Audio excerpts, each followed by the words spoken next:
Injil Matius pasal 10 ayat pertama sampai ayat yang keempat. Ayat yang singkat. Saya undang sobat jemaat bangkit berdiri.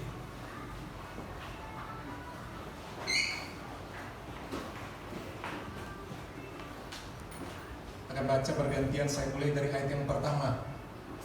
Yesus memanggil kedua belas muridnya dan memberi kuasa kepada mereka untuk mengusir roh-roh jahat dan untuk melenyapkan segala penyakit dan segala kelemahan. Inilah nama kedua belas saksi itu. Pertama Simon yang disebut Petrus, dan Andreas saudaranya, dan Yakobus anak Zebedeus, dan Yohanes saudaranya, Filipus dan Bartolomeus, Thomas dan Matius pemungut cukai, Yakobus anak Alfeus dan Tadeus, Simon orang Zelot, dan Yudas Iskariot yang mengkhianati Dia. Puji Tuhan, silakan duduk. Yang berbahagia adalah mereka yang mau mendengar firman Tuhan, merenungkannya dan melakukannya. Saudara, kita memasuki minggu atau Prapaskah keempat.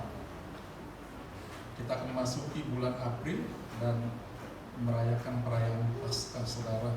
Dan tema-tema selalu adalah mengenai tema-tema menjelang sengsara atau Jumat Agung. Kita melihat dalam pasal ini Rasul Matius menceritakan bagaimana Tuhan Yesus memilih 12 murid yang disebut menjadi rasul. Murid Tuhan itu ada banyak, ada kelompok 70, kelompok sekian-sekian dan ribuan orang, tapi kelompok yang inti itu 12 orang. Tuhan Yesus tidak pernah salah merekrut orang untuk menjadi murid utama, murid inti dengan tugas dan penilaian masing-masing. Dan Matius menceritakan urutan-urutan dan kelompok-kelompoknya. Itu urutannya sangat jelas, menentukan ranking kerohanian atau kedekatan dengan Tuhan Yesus. Misalnya dikatakan Yesus memanggil ke-12. Jadi Tuhan Yesus yang menentukan. Dia tahu karakter semua murid-murid itu. Latar belakangnya, dari kota mana, pendidikannya, sifatnya, kesukaannya, kelemahannya, dia tahu. Dan Rasul Matius sangat mendetail menjelaskannya. Saudara, misalnya dikatakan inilah nama ke-12 rasul itu. Pertama, dia langsung urutan nama yang pertama Simon disebut Petrus. Dia jelaskan Simon, nama aslinya Simon. Tapi kemudian Tuhan bentuk dia menjadi Petrus. Menjadi batu karang, sifatnya yang teguh, orang yang sangat keras. Dijelaskan sedemikian. Kita lompat setelah kelompok-kelompok itu, kelompok yang terakhir. Tadi yang pertama Simon. Kita lihat yang terakhir. Ayat yang keempat, Simon orang Zelot dan Yudas Iskariot yang mengkhianati Yesus. Nah, di terakhir yang ke-12, Yudas Iskariot. Ada tambahan embel-embelnya. Tadi yang pertama dikatakan Simon yang disebut Petrus. Tetapi ini Yudas Iskariot yang mengkhianati dia. Nah, topik kita di minggu Prapaskah keempat ini adalah yang mengkhianati dia. Ya, karena itu kuncinya akan masuk ke Paskah, ada penyalipan Tuhan Yesus. Karena ada yang mengkhianati. Saudara, sifat pengkhianat ini berbahaya. Ya, ini sangat berbahaya. Banyak orang mengkhianat dengan berbagai latar belakang dan kita sangat sulit menyikapi siapa pengkhianat. Pengkhianat bisa memasuki satu bangsa sehingga saudara bisa orang penting, orang ilmuwan yang tahu rahasia negara membelot ke bagian musuh. Itu berbahaya. Dia berkhianat.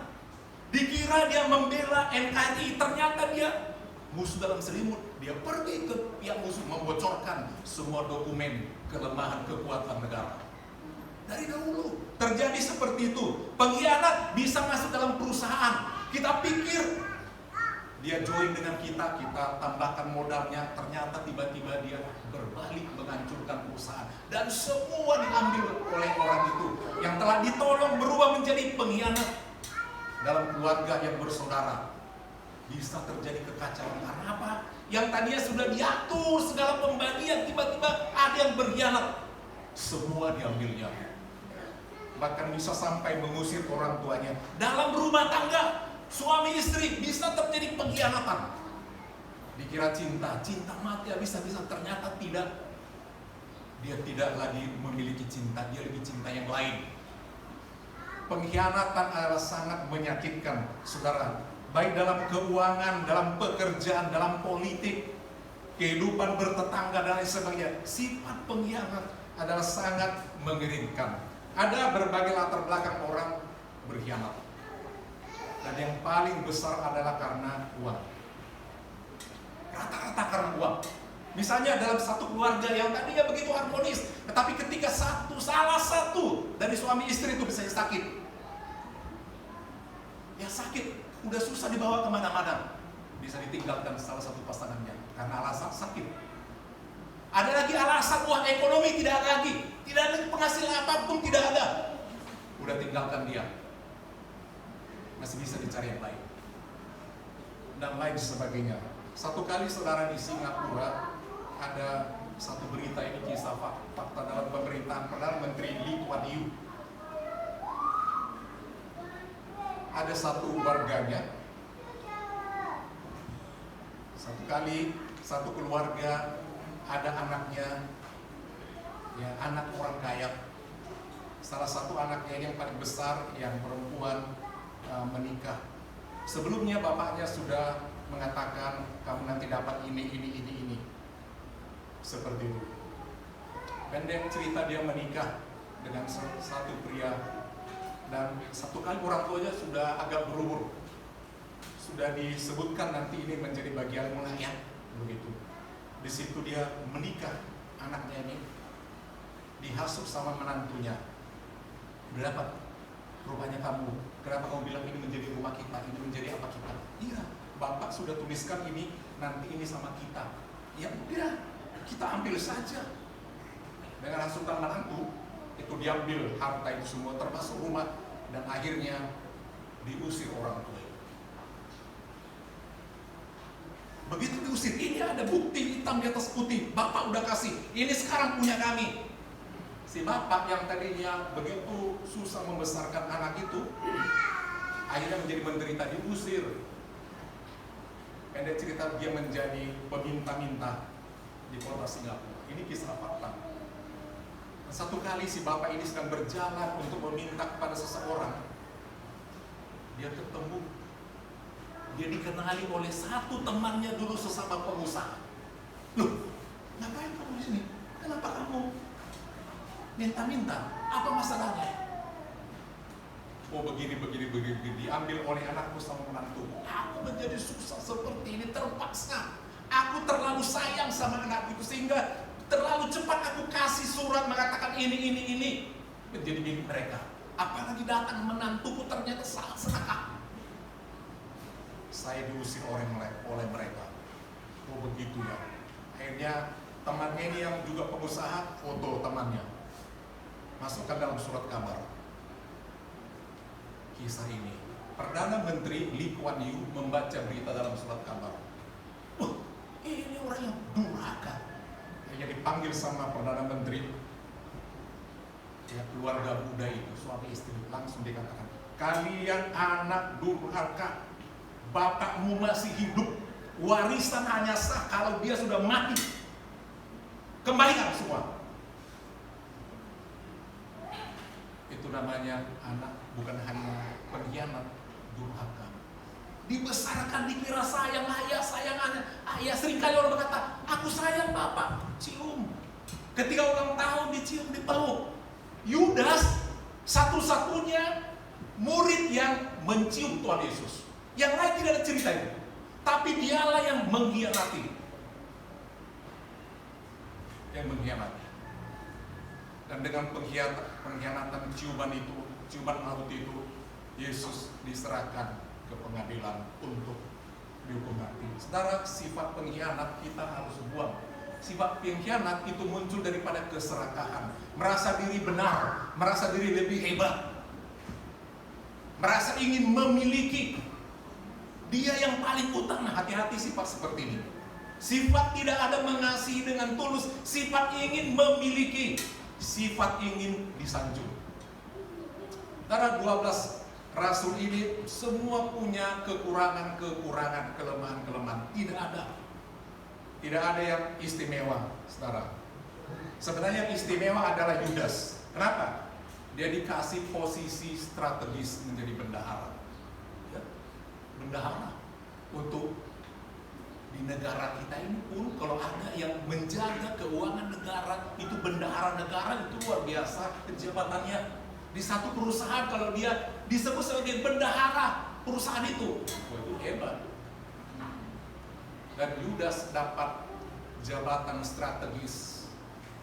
Tetapi saudara, dia menjadi berkhianat. Yang akan kita lihat nanti, kenapa orang bisa berkhianat? Kenapa orang bisa berkhianat? Karena manusia itu mulai mencintai dirinya sendiri. Dalam 2 Timotius pasal 3 ayat kedua sampai ayat yang kelima. Ini urut-urutannya. Mari kita lihat Injil 2 Timotius, surat Timotius, 2 Timotius pasal 3 ayat 2 sampai 5. Ini manusia yang dimulai dengan seperti itu ya. Manusia akan mencintai dirinya sendiri dan menjadi hamba uang. Bukan hamba Tuhan ya, hamba uang. Mereka akan membual dan menyombongkan diri. Mereka akan menjadi penfitnah, memfitnah Tuhan Yesus. Mereka akan berontak terhadap orang tua. Orang tua dalam arti bukan hanya sekedar yang membesarkannya, yang melahirkannya, orang tua. Hati-hati, apa ada ciri-ciri dalam diri kita. Memberontak terhadap orang tua dan tidak tahu berterima kasih. Udah memberontak sama orang tua, nggak tahu lagi berterima kasih. Hati-hati. Tidak mempedulikan agama. Nggak peduli gereja, nggak peduli hamba Tuhan. Nggak peduli apa yang dia yakininya. Dia katakan agama Kristen. Tak mempedulikan. Udah tahu ada aturan-aturan agama. Ini. Dia tidak mempedulikan. Tidak tahu mengasihi. Ya. Tidak mau berdamai. Diupayakan supaya damai, memaafkan, tidak mau. Suka menjelekkan orang. Dia yang paling hebat. Pokoknya kesalahan sekecil apapun dia tahu. Kesalahan dia banyak, dia tidak tahu. Tidak dapat menggekam diri. Pokoknya apa maunya mesti jalan. Hantam-hantam, pokoknya maju. Tidak bisa menjaga dirinya, mengekang diri. Tidak suka yang baik. Lanjut, suka mengkhianat. Dari urutan tadi, tidak menghormati orang tua dan sebagainya, ujung-ujungnya suka mengkhianat. Tidak berpikir panjang, berlagak tahu, lebih menuruti hawa nafsu daripada menuruti Allah. Ayat 5, secara lahiriah, secara badan mereka menjalankan ibadah mereka. Hati-hati orang seperti ini, nampaknya dia beribadah. Ternyata dikatakan, tetapi pada hakikatnya mereka memungkiri kekuatannya. Jauhilah mereka. Ini endingnya dikatakan, jauhilah mereka. Karena apa? Bisa mempengaruhi kita. Itulah yang dikatakan apa yang dialami oleh Yudas Iskariot. Padahal mereka ini sama pelayanan Tuhan, sama-sama 3,5 tahun bersama-sama dengan Tuhan. Bahkan sama-sama mereka diberi kuasa. Walaupun hati beda, kuasa itu saudara bukan karena kita baik, bukan karena kita punya kelebihan, tidak. Kalau kita punya kuasa melakukan tanda ajaib, itu hanyalah pemberian Tuhan. Sehingga dalam ayat ini dikatakan Yesus memanggil ke-12 muridnya dan memberi kuasa memberi kuasa kepada mereka. Jadi Yudas juga punya kuasa. Apa kuasanya? Dikatakan di sini mengusir roh-roh jahat dan untuk melenyapkan segala penyakit dan segala kelemahan. Tidak terkecuali Yudas Iskariot. Secara lahiriah beribadah, mengikuti. Tetapi sebenarnya Yudas Iskariot tidak pernah beriman kepada Tuhan. Dia tidak pernah menyebutkan Tuhan. Dia selalu mengatakan Rabi, Rabi, Rabi, guru, guru dan guru. Tidak pernah sebenarnya beriman. Memang dia beribadah secara lahiriah, tapi dia tidak beriman. Hati-hati seperti ini, saudara. Saudara, tubuh manusia ini lemah sebenarnya. Tubuh kita ini sangat lemah kali. Kita memiliki apa yang disebut dengan tubuh, jiwa, dan roh. Ya, tubuh, jiwa, dan roh. 1 Tesalonika 5 ayat 23, supaya kita menghargai siapa diri kita ya. 1 Tesalonika 5 ayat 23. Dikatakan demikian dalam surat kepada jemaat di Tesalonika dalam doa, semoga Allah Damai Sejahtera menguduskan kamu seluruhnya, dan semoga roh, ini dalam diri kita ini ada roh. Roh itu beda lagi dengan jiwa. Dalam jiwa itu ada perasaan, ada sifat, ya, ada kelakuan, ya, bisa bagus jiwanya, bisa terganggu jiwanya, dan lain sebagainya. Di situ ada nyawa, ada perasaan, dan lain sebagainya. Dan yang terakhir yang terlihat yaitu tubuh. Nah, kita melihat bahwa tubuh kita ini sangat lemah. Maunya dia dipuaskan keinginannya. Dan dia hanyalah terdiri daripada, kalau diperiksa tubuh kita ini semua hanyalah terdiri daripada karbon. Karbon. Dan karbon adalah bagian unsur utama daripada bumi atau tanah ini.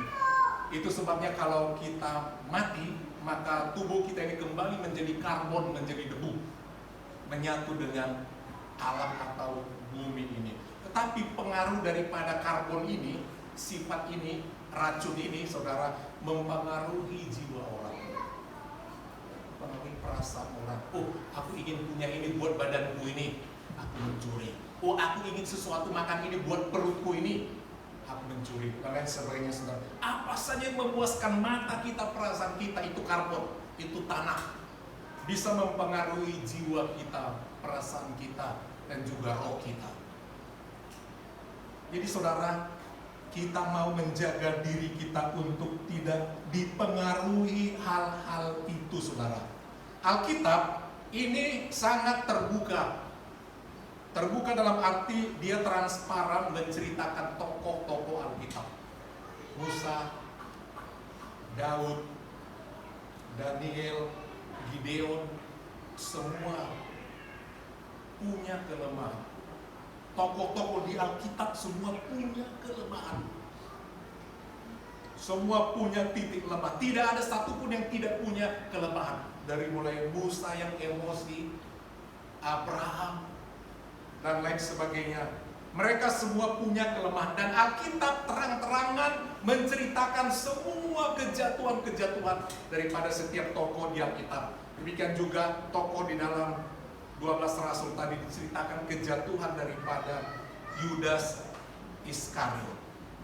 Mari kita sebagai anak-anak Tuhan menjaga sifat yang tidak mau mengkhianati.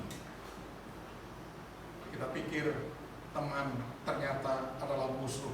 Kita pikir mendukung pelayanan, ternyata tidak. Hati-hati. Kita pikir teman, kata sebuah rasul-rasul, ternyata Yudas mengkhianati.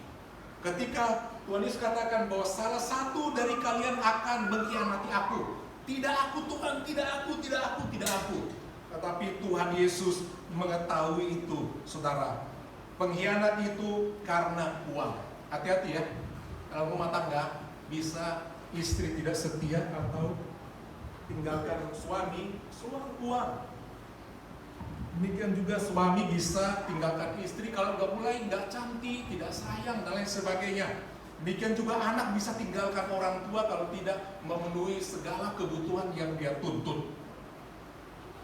Sifat pengkhianat, tidak tahu berterima kasih itu berlagak tahu tidak dijelaskan. Hati-hati di tengah keluarga. Kadang-kadang orang tua bisa merasa, aduh frustasi ya, sekian tahun disekolahkan, keluar sekian juta, sudah ini pengorbanan sampai gak sempat beli ini, punya ini, bahkan gak sempat repair rumah, apa-apa demi anak. Dan setelah besar dibuang orang tua. Banyak seperti itu. Waktu sakit anak, sakit sedikit saja, belikan ini, kurang banget. Udah punya, orang tua udah mulai, nggak ada itu ditanya-tanya itu. Ini bukan curhat ya, bukan curhat.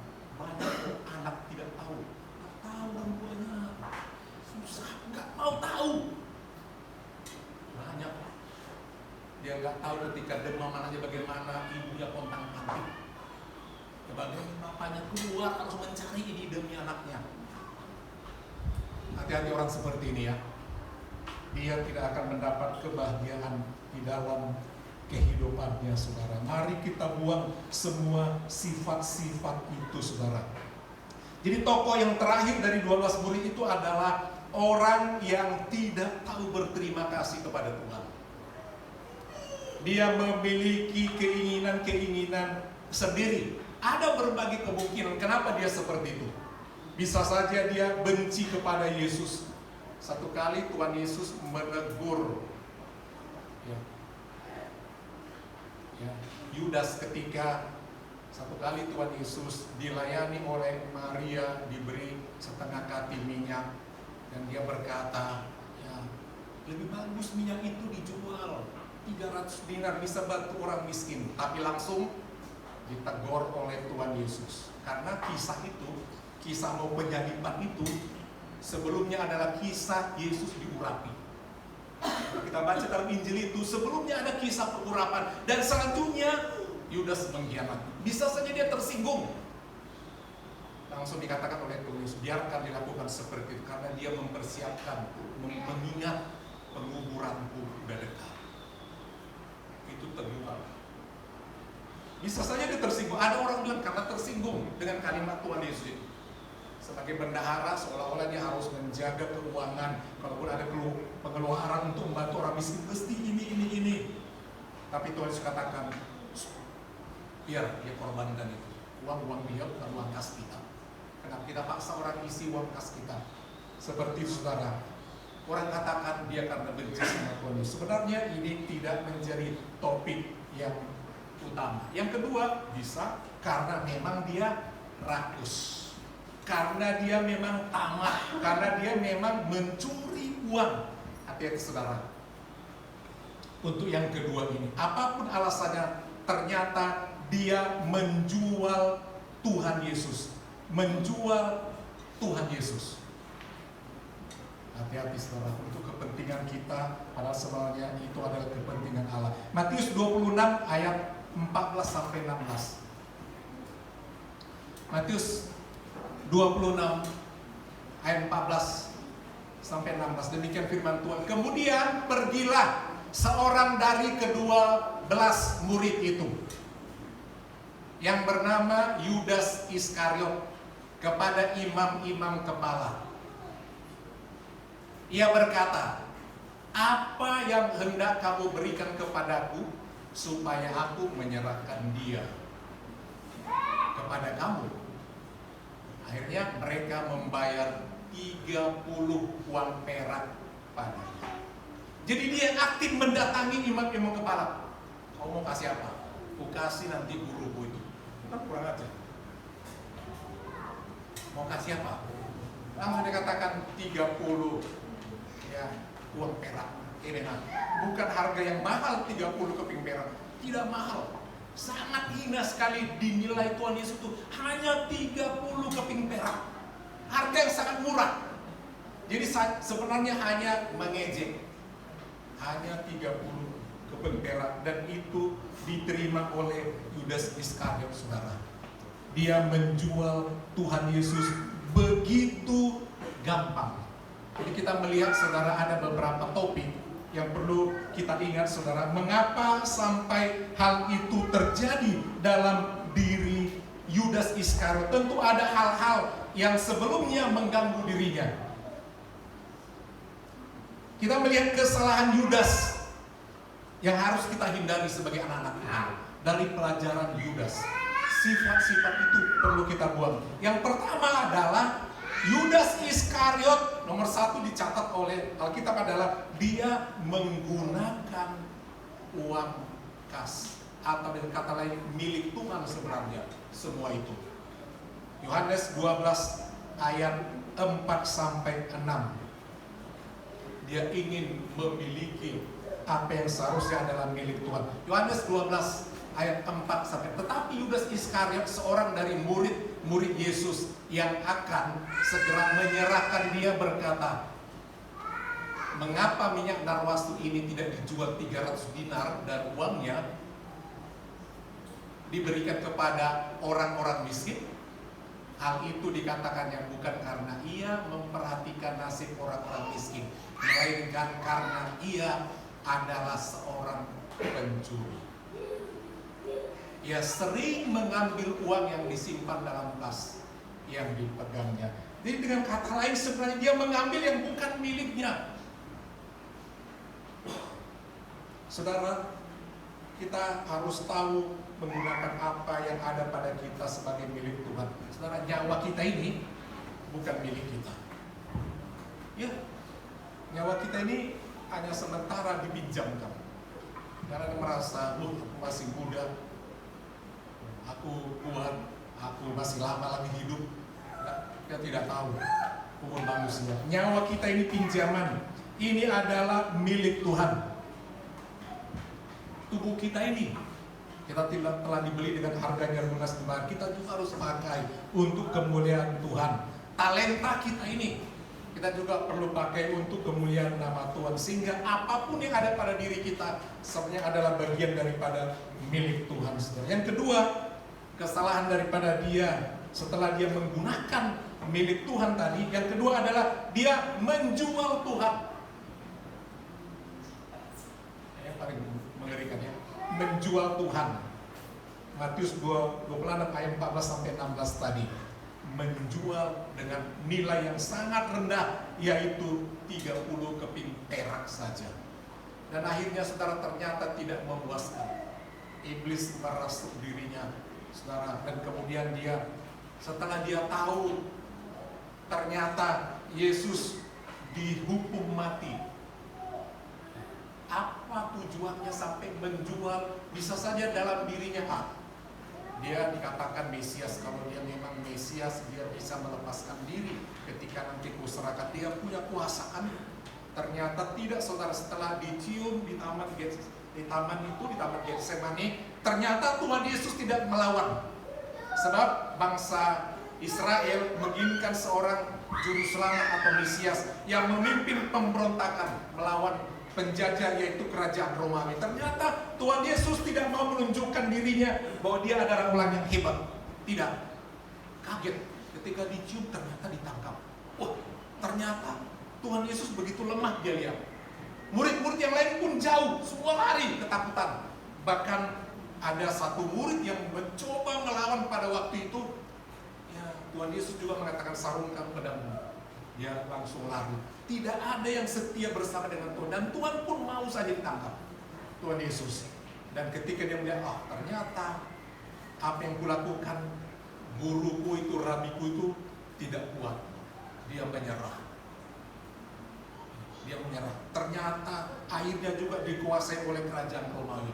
Dan ketika dia lihat ditangkap dan tidak melawan, dia berharap bahwa Yesus itu melawan. Dia adalah, kalau dia Mesias, dia melawan.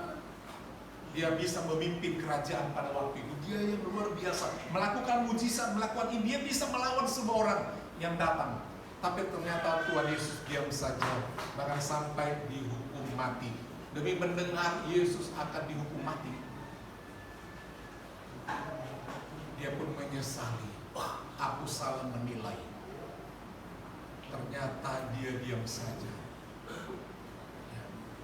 Ternyata untuk apa uang ini? Harganya pun tidak ada apa-apanya. aku telah menyesal telah menyakitinya. Akhirnya dia datang kepada imam-imam itu dan dia lemparkan uang itu di bait Allah. Dan imam-imam berkata, apa urusanmu, apa urusan kami dengan itu? Itu urusanmu, soal itu. Dan akhirnya Yudas pergi dan langsung menggantungkan diri. Dia menyesal karena Yesus jadi dihukum mati. Saudara, seringkali kita udah terlambat, ya, baru kita menyesal. Orang yang mengkhianati itu nantinya saudara akan dihukum oleh Tuhan. Siapapun yang tidak tahu bersyukur, berterima kasih, pasti Tuhan tegur. Siapapun, orang-orang durhaka pasti Tuhan tegur. Dan tidak bisa menikmati apa yang dia peroleh. Jadi kesalahan daripada dia yang ketiga, setelah dia menyesal, sebenarnya dia bisa kembali kepada Tuhan. Amin. Kalau menyesal, kesalahan dia tidak kembali sama Tuhan, dia gantung diri. Itulah kuasa iblis. Kalau kita sudah sempat di bagian dia berikan kita kesulitan untuk berbalik. Sekali kita dijerat iblis, mau balik itu sulit. Sekali orang tinggalkan Tuhan, mau balik kembali seperti dulu itu sangat sulit. Berbagai cara iblis untuk membuat orang tidak berbalik dengan sungguh-sungguh. Tidak berbalik dengan sungguh-sungguh. Berbagai cara. Halangan, rintangan, gengsi, takut, malu. Iblis akan tawarkan dan terus menuduh tidak layak, tidak bisa, tidak ini. Itu yang membuat orang sangat suka berbalik datang kepada Tuhan. Jadi kesalahan yang ketiga, dia tidak mau berbalik kepada Tuhan. Seperti Petrus. Petrus sudah menyangkal Tuhan Yesus, tetapi dia mau berbalik kepada Tuhan. Demikian juga semua murid-murid yang lain yang tadinya lari meninggalkan Tuhan Yesus di Taman Getsemani. Akhirnya ketika Tuhan Yesus bangkit, Tuhan Yesus menampakkan diri kepada mereka. Andaikan Yudas, walaupun setelah penyaliban, andaikan Yudas tidak gantung diri, bisa saja Tuhan Yesus masih berkemuran mendatangi dia. Mungkin dia lari tadi mana tidak tahu. Mungkin Tuhan Yesus katakan, kau telah menyalibkan aku, telah menjual aku, tapi ingat, kau adalah rasulku. Kau menyesatkan. Mungkin ditanya, apakah kau mengasihi aku? Sama seperti pertanyaan kepada Simon, Simon, apakah engkau mengasihi aku? Demikian pertanyaan-pertanyaan itu dan lain sebagainya. Dan semua rasul itu yang menjauh daripada Tuhan, yang jahat, tidak ada hidup mereka yang enak. Satupun karena mereka pernah mengkhianati Tuhan, lari, tidak ada yang setia. Tetapi mereka mau datang sama Tuhan sehingga mereka harus membayar dengan kematian yang mengerikan. Semua rasul itu, kematian mereka yang sangat mengerikan. Ayat yang terakhir, Lukas pasal 12. Lukas pasal 12 ayat 8 sampai 9. Perlunya kita tetap setia kepada Tuhan. Lukas pasal 12 ayat 8 sampai 9. Aku berkata kepadamu, setiap orang yang mengakui aku di depan manusia, perlu pengakuan ini. Aku berkata kepadamu, setiap orang yang mengakui aku di depan manusia, anak manusia juga akan mengakui dia di depan malaikat-malaikat Allah. Tetapi barang siapa menyangkal aku di depan manusia, ia akan disangkal di depan malaikat-malaikat Allah. Kenapa seperti itu? Dalam pengadilan terakhir, pengadilan itu ada 2 kali paling tidak. Di situ kita tutup mata, meninggal, pengadilan pemisahan langsung. Orang yang percaya kepada Tuhan seperti yang bertobat di salib itu, dia ada di Firdaus, dia beristirahat di sana. Sesuai dengan kehidupannya, baik buruknya. Jadi ada tempatnya juga yang berbeda di alam Firdaus itu. Dan orang yang tidak mengenal Tuhan juga ditempatkan di alam tempatnya orang kaya yang jahat itu, yang tidak mau menolong Lazarus, tempat yang menderita, belum pengadilan untuk neraka, tempat menanti pengadilan. Tapi pengadilan yang pertama itu langsung dipisahkan, gambaran surga dan gambaran neraka, belum pengadilan terakhir, sudah ditempatkan menderita orang-orang yang tidak mengasihi Tuhan. Nanti pengadilan terakhir, ini ayat ini akan tergenapi untuk memberi mahkota kepada orang-orang yang sungguh-sungguh mengikuti Tuhan dan sesuai amal perbuatannya. Indahnya mahkotanya, kemuliaannya ditentukan oleh segala perbuatannya. Dan sebelum masuk itu ada malaikat-malaikat punya buku catatan. Dari mulai kita lahir ada catatan memori kehidupan. Segala kegiatan kita baik buruknya dicatat. Buku kehidupan dan buku kematian, buku dosa dan buku kebaikan, itu dibuka. Dan salah satu yang pertama yang Tuhan mau tengok ada di situ, ada Tuhan Yesus. Nah, yang pertama untuk boleh masuk ke tempat itu, ke surga yang kekal itu, dikatakan siapa yang percaya, yang menyangkal ketika dia udah mau masuk, ya orang ini tanggal sekian menyangkal aku, langsung dia bilang sama malaikat-malaikat itu, tidak masuk, langsung disangkal. Kalau malaikat ini kan maunya semua dia tolong semua, maunya masuk, tapi ya salah. Di depan malaikat-malaikat itu yang punya buku banyak sekali, orang ini nggak masuk. Terus satu kali ada orang, ya dia sangat susah, sedemikian rupa, dia pernah diancam, dia pernah disiksa sampai cacat karena dia percaya sama Tuhan, dia tetap setia, ya diteror dan lain sebagainya, menderita sampai mati. Dibuka, orang ini tetap mengaku ya, selamat dia, jangan tengok pakaiannya, tampangnya, jangan. Ini masuk, itu nampaknya rohani, enggak, dia menyangkal aku, dia enggak masuk. Ayat ini menggenapi, akan disangkal di depan malaikat-malaikat. Malaikat-malaikat ini punya tugas macam-macam, menjemput ketika kita mati. Masuk kemana?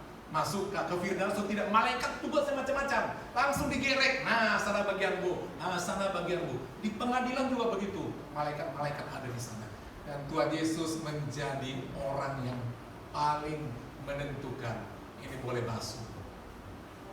Nama dia, siapa yang megangkan? Ingat nama Tuhan Yesus, jangan pernah tinggalkan. Amin. Amin. Jangan tinggalkan Tuhan karena jabatan. Yang katakan gak apa-apa lah, nanti sudah aku dapat, nanti aku kembali menjadi Kristen. Saudara, selain Tuhan marah, setelah jadi Kristen, dia sudah punya semuanya. Kemudian dia syukuran kepada Tuhan Yesus, terima kasih Tuhan, aku sudah dapatkan ini. Itu karena Tuhan, padahal sudah menyangkal Tuhan Yesus. Aku sekarang mau balik kepada Tuhan Yesus. Langsung Tuhan Yesus ingat itu. Oh, kau menyangkal aku. Dari Tuhan Yesus menderita dia. Tapi dari iblis juga, karena mulai kembali kepada Tuhan Yesus, iblis pun dua bagian menyerang. Iblis marah loh kalau dia ditinggalkan dia. Ya, udah pernah dapat fasilitas dari iblis, mau kembali sama Tuhan, enggak, diam iblis akan mengejar. Jadi dari pihak Yesus menyerang, dari yang iblis juga menyerang. Serba salah. Mari kita sebagai anak-anak Tuhan, di minggu Prapaskah yang keempat ini, buang sifat pengkhianat. Amin. Anak muda, hargai orang tuamu. Ada sampai sekarang ini karena kaum kelihatan, karena cowok kelihatan, karena tetangga, karena orang lain.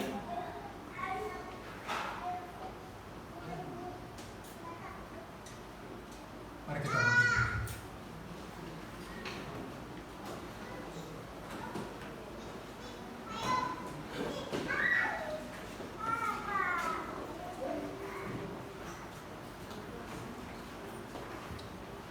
Lain kali pemuda, pemain musik kalau boleh nggak kembali ke bangku ya, tetap saja di tempatnya selama ibadah. Jadi satu kali ada nyanyian itu langsung cepat gitu ya.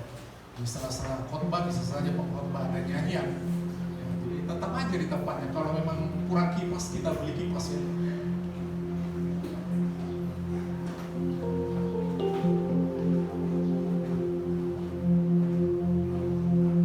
Kita angkat satu pujian jadi peringatan sama kita untuk tidak tinggalkan Tuhan.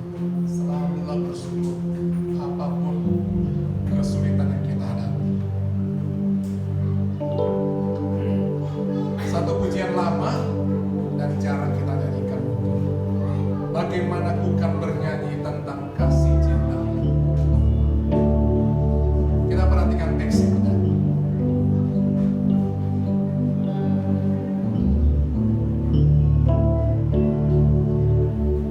Bagaimana ku kan bernyanyi tentang kasih cintamu.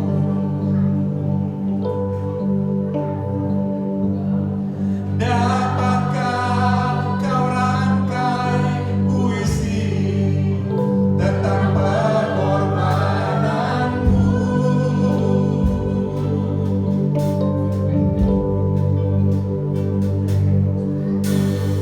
Uriah beri menggantikan mahkota kemuliaan-Mu, Tuhan. Karena diriku yang berdosa, nyawa Kau serahkan.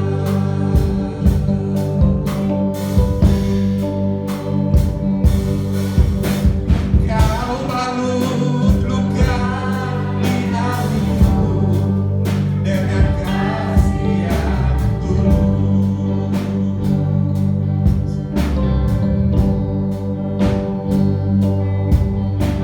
Dosa yang merasuk Kau basuh dengan darah-Mu kudus.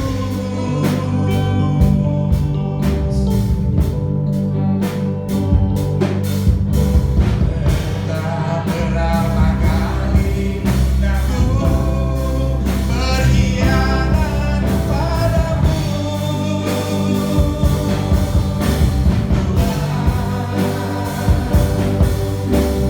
mengapa setiamu ya Tuhan tetap kepadaku.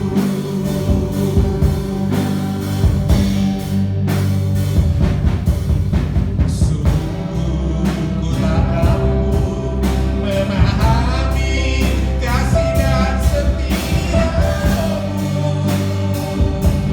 ya Tuhan. Bagiku yang hina ini Kau rela berkorban.